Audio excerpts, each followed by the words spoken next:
Welcome back to my YouTube channel immerse classes. তো বন্ধুরা, দেখতে দেখতে আমরা প্রায় 13টি প্র্যাকটিস সেট কমপ্লিট করে ফেলেছি। আজকে তোমাদের জন্য নিয়ে এসেছি 14 নম্বর প্র্যাকটিস সেট। এই প্র্যাকটিস সেটে কয়েকটি গুরুত্বপূর্ণ এমসিকিউ নিয়ে আলোচনা করব এবং শেষে কয়েকটি মোস্ট ইম্পর্টেন্ট কারেন্ট অ্যাফেয়ার্স এবং কোন খেলার সাথে কতজন প্লেয়ার যুক্ত রয়েছে সেই সম্পর্কে আলোচনা করব। তোমরা ভিডিওটি না টেনে শেষ অবধি দেখো, অবশ্যই এই ভিডিও তোমাদের জন্য ভালো লাগবে। তো শুরু করা যাক আজকের প্রশ্নোত্তর পর্ব। আমাদের প্রথম প্রশ্ন বলছে, সফট ড্রিঙ্কে কী থাকে? Option A oxalic acid, option B tartaric acid, option C carbonic acid, option D citric acid. তো সফট ড্রিঙ্কে থাকে option C carbonic acid. Oxalic acid টমেটোতে থাকে, টমেটো। টার্টারিক অ্যাসিড তেঁতুল। সাইট্রিক অ্যাসিড লেবুতে এবং দইয়ে থাকে ল্যাকটিক অ্যাসিড।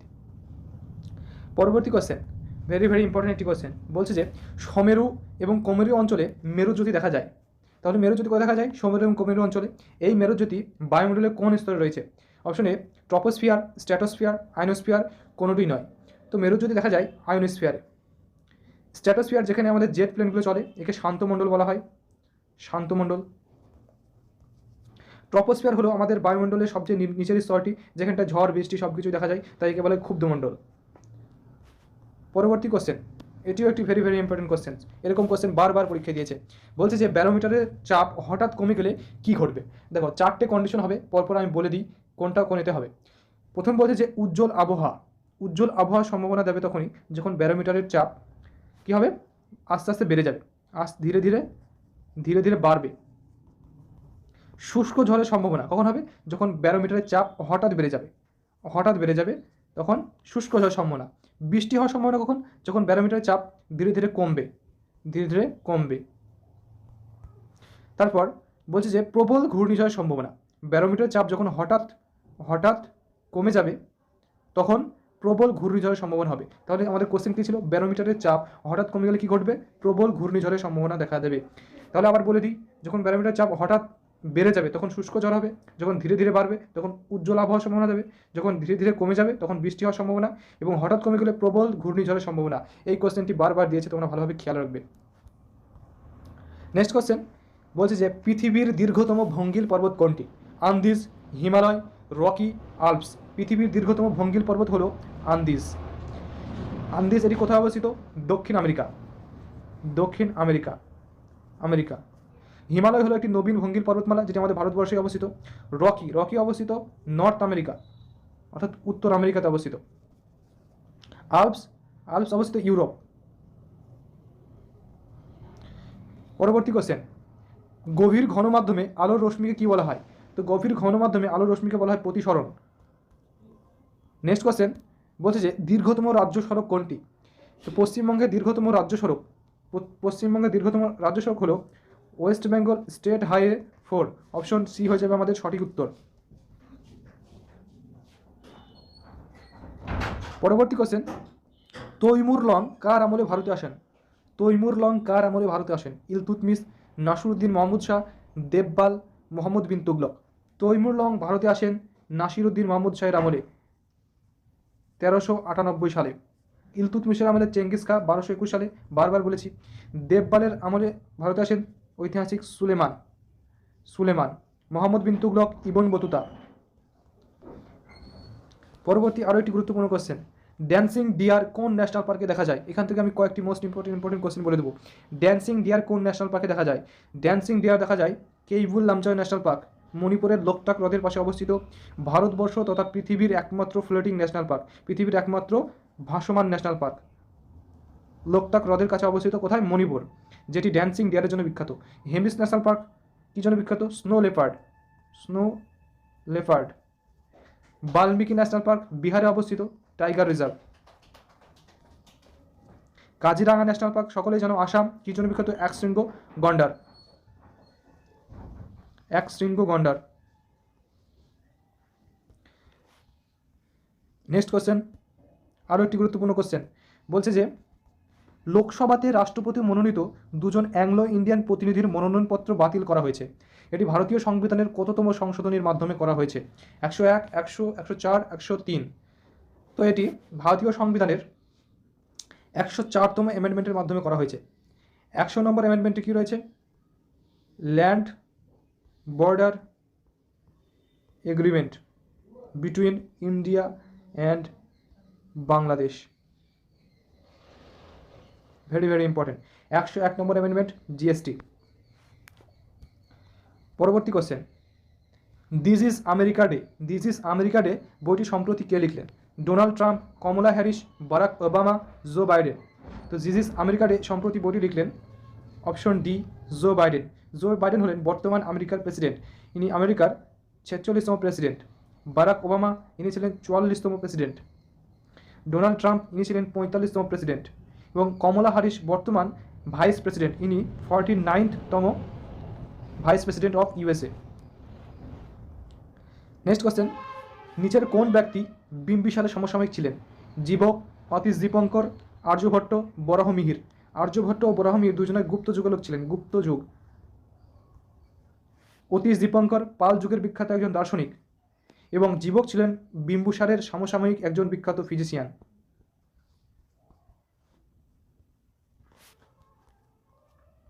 পরবর্তী কোশ্চেন, সাতবাহনদের রাজধানী কোথায় ছিল? সাতবাহনদের রাজধানী ছিল প্রতিষ্ঠান বা পৈঠান। মাদুরাই ছিল পাণ্ড্যদের রাজধানী। পরবর্তী কোশ্চেন বলছে যে গুজ্জর উপজাতি কোথায় দেখা যায়? গুজ্জর উপজাতি কোথায় দেখা যায়? অন্ধ্রপ্রদেশ, হিমাচল প্রদেশ, কেরালা, মণিপুর। তো গুজ্জর উপজাতি দেখা যায় হিমাচল প্রদেশে। অন্ধ্রপ্রদেশে চেঞ্চু উপজাতি দেখা যায়। কেরালাতে মোপলা। ভেরি ভেরি ইম্পর্টেন্ট আরও একটি কোয়েশ্চেন বলছে যে 2020 সালে শান্তিতে নোবেল পুরস্কার পেয়েছেন কে? Dmitry Muratov, World Food Programme, Maria Ressa. A এবং সি। 2020 সালে শান্তিতে পুরস্কার পেয়েছেন World Food Programme. World Food প্রোগ্রামটি 2020 সালে শান্তিতে নোবেল পুরস্কার পেয়েছিলেন, কিন্তু দিমিত্রি মুরাতভ এবং মারিয়া রেসা এরা দুজনই 2021 সালে শান্তিতে নোবেল প্রাইজ পেয়েছেন। বলছে যে ক্রমানুসারে সাজাও, কোনটি আগে ঘটেছে সেই ক্রমানুসারে সাজাতে হবে। সিমলা বৈঠক, নৌ বিদ্রোহ, August offer, Shimla conference, Shimla agreement, Shimla চুক্তি। দেখো সিমলা বৈঠক কত সালে হয়েছে? 1945। নৌ বিদ্রোহ 1946, আগস্ট অফার 1942, তারপর সিমলা চুক্তি হয়েছে 1972। তাহলে সর্বপ্রথম কোনটি হয়েছে? 1942 3, 1945 1, 1946 2, 1972 4। তাহলে 3 1 2 4 কোথায় আছে? অপশন সি হয়ে যাবে আমাদের সঠিক উত্তর। Very very important question. Pack অর্থাৎ পাবলিক অ্যাকাউন্টস কমিটি এর চেয়ারম্যানকে কে নিয়োগ করে থাকেন? রাষ্ট্রপতি, স্পিকার, উপরাষ্ট্রপতি, প্রধানমন্ত্রী। তো প্যাকের চেয়ারম্যানকে নিয়োগ করেন স্পিকার। প্যাকের টোটাল মেম্বারের সংখ্যা 22 জন, যার মধ্যে 15 জন লোকসভা থেকে নির্বাচিত হন এবং 7 জন রাজ্যসভা থেকে নির্বাচিত হন। লুধিয়ানা শহরটি কোন নদীর তীরে অবস্থিত? Option A Sutlej, option B Ganga, option C Musi, option D Jhelum. তো লুধিয়ানা শহরটি সুতলেজ তথা শতদ্র নদীর তীরে অবস্থিত। মুসিটা হায়দ্রাবাদ শহরটি মুসি নদীর তীরে অবস্থিত। ঝিলাম শ্রীনগর শহরটি ঝিলাম নদীর তীরে অবস্থিত। গঙ্গা নদীর তীরে অবস্থিত কয়েকটি শহর হলো এলাহাবাদ, কানপুর, পাটনা, হরিদ্বার, এটসেট্রা। পরবর্তী কোশ্চেন বলছে যে নীল লোহিত কার ছদ্মনাম থেকে একটা ভিডিও অলরেডি দিয়ে দিয়েছি, তোমরা দেখে নেবে। নীল লোহিত কার ছদ্মনাম? সুনীল গঙ্গোপাধ্যায়। বল্লভভাই প্যাটেলকে সর্দার বলে ডাকা হতো। জওহরলাল নেহরু চাচাজি নামে পরিচিত ছিলেন, চাচাজি। যতীন্দ্রমোহন সেনগুপ্ত দেশপ্রিয় নামে পরিচিত ছিলেন যতীন্দ্রমোহন সেনগুপ্ত। এবং দেশবন্ধু হচ্ছে CR দাস, চিত্তরঞ্জন দাস ছিলেন Deshbandhu. Very very important. Next question, বীজ সংক্রান্ত বিদ্যাকে কি বলা হয়? Sericulture, toxicology, spermology, pomology. তো বীজ সংক্রান্ত বিদ্যাকে বলা হয় স্পার্মোলজি। পোমোলজি হলো ফল সংক্রান্ত বিদ্যা। টক্সিকোলজি হলো বীজ সংক্রান্ত বিদ্যা। পরবর্তী কোশ্চেন, তরলের পৃষ্ঠটান মাপা হয় কোন যন্ত্রের সাহায্যে? হাইগ্রোমিটার হচ্ছে আপেক্ষিক আর্দ্রতা, তরলের আর্দ্রতা পরিমাপ করা হয়। তরলের পৃষ্ঠটান মাপা হয় টেনসিওমিটার যন্ত্রের সাহায্যে। ক্রোনোমিটারের সাহায্যে সূক্ষ্ম সময় পরিমাপ করা হয়। ওডোমিটারের সাথে অতিক্রান্ত দূরত্ব মাপা হয়। নেক্সট কোশ্চেন, নীল বিদ্রোহের সময় কোন পত্রিকা ভূমিকা পালন করেছিল? হিন্দু প্যাট্রিয়ট, অমৃতবাজার পত্রিকা, সমাচার দর্পণ পত্রিকা, বেঙ্গল গেজেট পত্রিকা। তো নীল বিদ্রোহের সময় হিন্দু প্যাট্রিয়ট পত্রিকাটি ভূমিকা পালন করেছিলেন, এটি 1859-এ। এবং হিন্দু পত্রিকার সম্পাদক কে ছিলেন? গিরিশচন্দ্র ঘোষ। পরবর্তী কোশ্চেন, ভারতীয় জিডিপিতে সবচেয়ে বেশি অংশ যে ক্ষেত্রে যুক্ত তা হলো সার্ভিস সেক্টর। সার্ভিস সেক্টর সব থেকে বেশি জিডিপিতে অংশগ্রহণ করে, জিডিপিতে সবচেয়ে বেশি অংশগ্রহণ করে সার্ভিস সেক্টর। বাতাসের ওজোন গ্যাসের ঘনত্ব মাপার একক কি? Very very important question. বাতাসের ওজোন গ্যাসের ঘনত্ব মাপার যন্ত্র হলো ডবসন। রেডিয়ান হলো কোণের একক, পারসেক হচ্ছে দূরত্বের বড় একক, ক্যান্ডেলা, ক্যান্ডেলার সাহায্যে কী মাপা হয়? আলোর ঔজ্জ্বল্য। পরবর্তী question, Kakrapar nuclear power plant কোন রাজ্যে অবস্থিত? Rajasthan, Tamil Nadu, Gujarat, Maharashtra. Kakrapar nuclear power plant অবস্থিত গুজরাটে। রাজস্থানে রয়েছে রাওয়ালভাটা পাওয়ার প্ল্যান্ট, তামিলনাড়ুতে রয়েছে কুরানকুলাম, মহারাষ্ট্রে রয়েছে তারাপুর। পরবর্তী কোশ্চেন, রাজ্য সরকারের সর্বোচ্চ আইনি অধিকারককে কী বলা হয়? রাজ্য সরকারের সর্বোচ্চ আইনি অধিকারক হলেন অ্যাডভোকেট জেনারেল। আর যদি বলা হয় ভারত সরকারের সর্বাধিক আইনি অধিকারককে, তখন হয়ে যাবে অ্যাটর্নি জেনারেল। অ্যাটর্নি জেনারেল সম্পর্কে ভারতীয় সংবিধানের 76 আর্টিকেলে বলা রয়েছে। অ্যাডভোকেট জেনারেল ভারতীয় সংবিধানের 165 নম্বর ধারাতে বলা হয়েছে।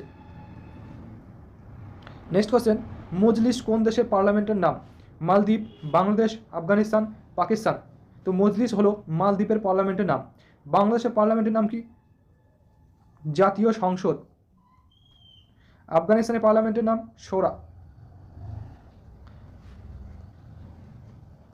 নেক্সট কোয়েশ্চেন, হর্নবিল উৎসব কোন রাজ্যে প্রচলিত? উত্তরপ্রদেশ, হরিয়ানা, তামিলনাড়ু, নাগাল্যান্ড। হর্নবিল উৎসব নাগাল্যান্ডে প্রচলিত। তামিলনাড়ুতে পোঙ্গল। পোঙ্গল। হরিয়ানাতে দেখা যায় সুরাজকুণ্ডে মেলা, সুরাজকুণ্ড। উত্তরপ্রদেশে রাসলীলা। রাধামোহন কাপ কোন খেলার সাথে যুক্ত? টেনিস, ব্রিজ, পোলো, দাবা। রাধামোহন কাপ পোলো খেলার সাথে যুক্ত, ব্রিজ, হোলকার ট্রফি।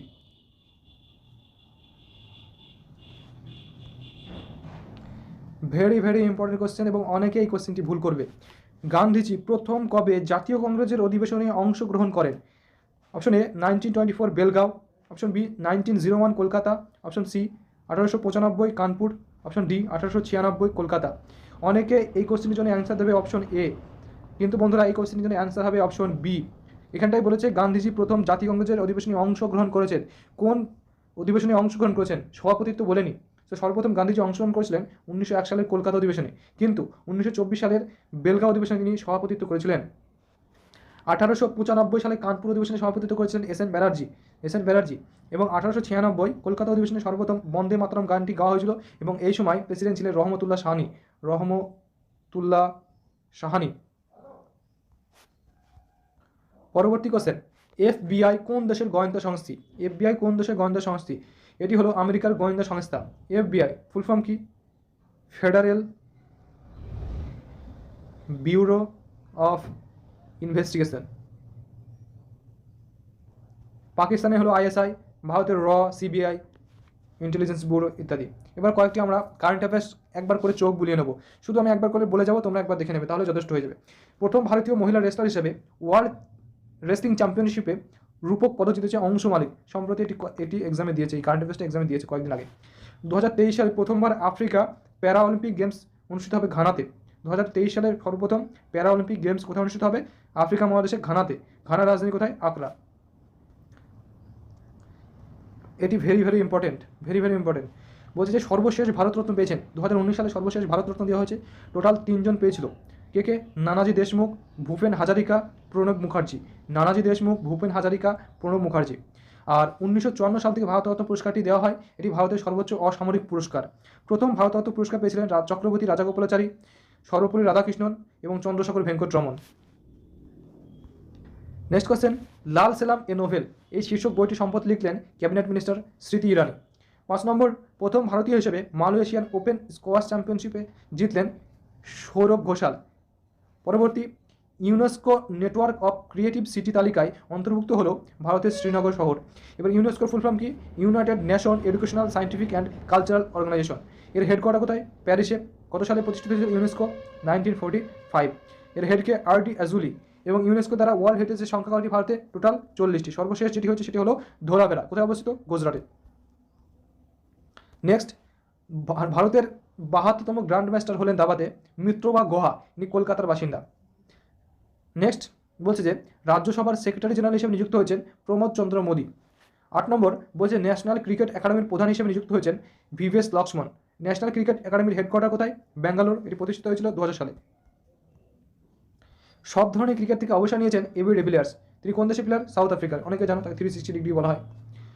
10 নম্বর সম্প্রতি বীরচক্র সম্মানে ভূষিত হয়েছেন অভিনন্দন বর্তমান।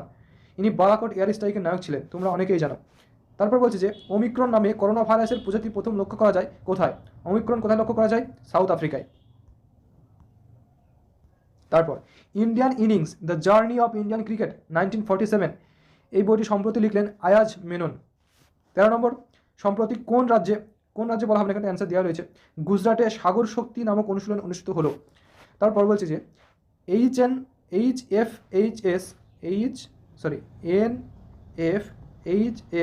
এর সার্ভে অনুযায়ী ভারতের প্রতি 1000 জন পুরুষে মহিলার সংখ্যা হলো 1020 জন।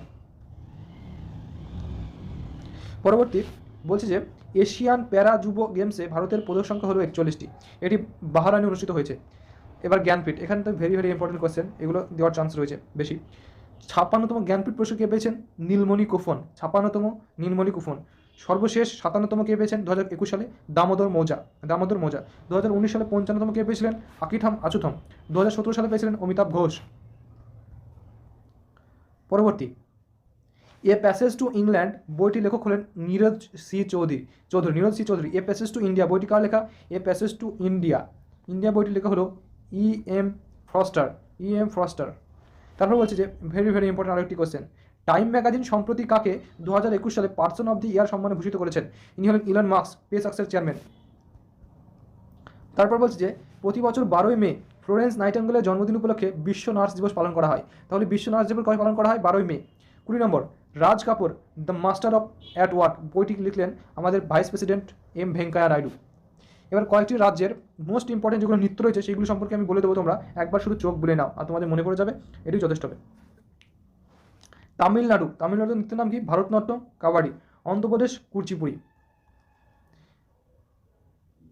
কেরালার কথাকলি মোহিনীআট্টম। আসামের বিহু ঝুমুর। হরিয়ানাতে ধামাল এবং ঘুমুর। মহারাষ্ট্রে ভেরি ইম্পর্টেন্ট, মহারাষ্ট্রে তামাশা, লাবণী, নটঙ্কি। পাঞ্জাবে ভাংরা, ঝুমুর এবং গিদ্ধা। গুজরাটে গরবা। উত্তরপ্রদেশে হচ্ছে কথক, নৌটাঙ্কি, রাসলীলা। আমাদের পশ্চিমবঙ্গে হচ্ছে ছৌ, সাঁওতালি। ছৌ নৃত্য দেখা যায় পুরুলিয়াতে। এবার কোন খেলায় কতজন করে প্লেয়ার আছে একবার তো খালি চোখ বুলে নাও। ব্যাডমিন্টন বা টেনিসে 1 জন বা 2 জন করে, বেসবলে 9 জন, রাগবিতে 15 জন, ক্রিকেট, ফুটবল এবং হকিতে 11 জন, তোমরা সকলেই জানো এটি। পোলো খেলায় 4 জন, কিন্তু ওয়াটার পোলোতে 7 জন, মনে রাখবে পোলোতে 4 জন, ওয়াটার পোলোতে 7 জন। কবাডিতে 7 জন, ভলিবলে 6 জন। তারপর মহিলা বাস্কেটবলে 6 জন এবং পুরুষ বাস্কেটবলে 5 জন। ব্রিজ অর্থাৎ তাস, এটি 2 জন। নেটবল 7 জন। তো বন্ধুরা আজকের ভিডিওটি এই পর্যন্তই। যদি এই ভিডিওটি তোমাদের ভালো লেগে থাকে তাহলে লাইক, কমেন্ট, শেয়ার করতে ভুলো না। আর আমার চ্যানেলটিকে সাবস্ক্রাইব করে আমার পাশে থেকো। পরবর্তীতে আরও সুন্দর ভিডিও পেতে তোমার চ্যানেলটিকে অবশ্যই সাবস্ক্রাইব করে রাখবে। তো বন্ধুরা এই ভিডিও ডেসক্রিপশনে আগে যত সমস্ত ক্লাস হয়েছে সমস্ত ক্লাসের প্লেলিস্ট দেওয়া থাকবে, তোমরা ভিডিওগুলি পরপর দেখে নিও। অবশ্যই ভিডিওগুলো তোমাদের জন্য হেল্পফুল হবে। এছাড়াও নতুন টেলিগ্রামের চ্যানেলের লিঙ্কও দেওয়া রয়েছে, তোমরা সকলে জয়েন হতে পারো। তো থ্যাঙ্কস ফর ওয়াচিং। পরে দেখা হচ্ছে পরে।